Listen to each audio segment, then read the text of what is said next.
Hello everyone! In the past 7 episodes, we are all able to experience poetry in a much deeper sense. More than just reading it, but something more personal, since we are all able to feel and connect to the emotions each episode has, like the peace that nature can give us, which sadly is limited to some of us since community quarantine are still effective. But I hope time will come. We will all be able to appreciate God as the artist of nature, just as how Nina Lillian would describe pine trees, the Milky Way, and grab the type of leisure that William Henry Davis warns us of not being able to fulfill, since modern day life is robbing it from us. In the other episodes, it may be evident that the poems mentioned was providing us emotions based on the theme that was presented by the narrators. But what we don't realize is that it's also a reminder for us that there are times when it's valid to feel afraid of the world's uncertainties, because it's not a sign of weakness, but rather it's a sign that we are already starting to acknowledge that they exist, which are baby steps to conquering it, and we can always have people to help fight these battles with us. When we feel like we lost our identity, whenever we look in the mirror, always remember that we can always have the light to look at ourselves again in the mirror, but this time, in better viewpoints.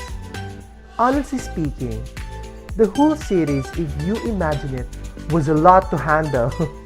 But thanks to all the narrators who made it easy for us, and of course, our avid listeners, for allowing us to fill your time and just share our love for poetry with all of you.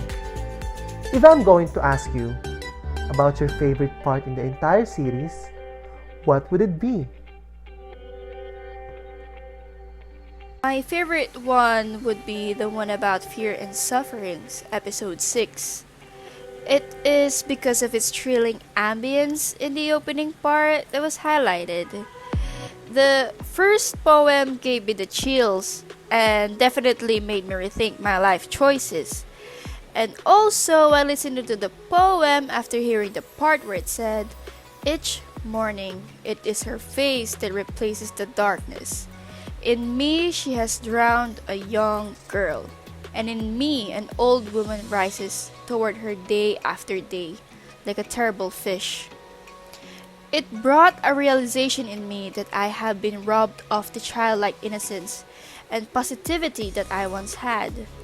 Maybe because the society corrupted my mind with the idea that every day I always have to fight for my survival and return with bruises, or maybe it was my personal choice because I was a fool for thinking that childhood is just a phase that people outgrow, like clothes and shoes.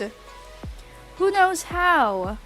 But all I know is that I constantly wake up, look at myself in the mirror, and put my worries back in my bag and carry it throughout the day. Doesn't matter if the weight is killing me. Kinda dark, isn't it? But as the episode progresses, the second poem shifts us from the idea of being lost in the face to finding light and hope to start a new chapter.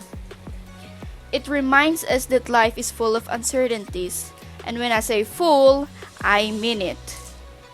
I do. But the beauty of it is that you get to have your light to guide you and provide you with the peace, comfort, and direction.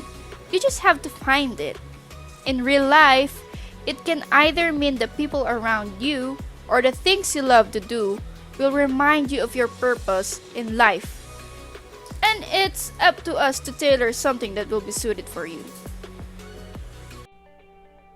It's been nice to get to chit chat with all of you, but sadly, the series has come to an end. But before that, for all of our listeners, what's your favorite episode? You may share your answers on your stories or posts and tag us on our official Instagram and Twitter page at The Literary Device PH. And also use the hashtag Encounters with Poetry. It's capital E, W, and P, so we can get to see and read your insights. For upcoming podcast, please share us the poems you want us to cover next. See you around!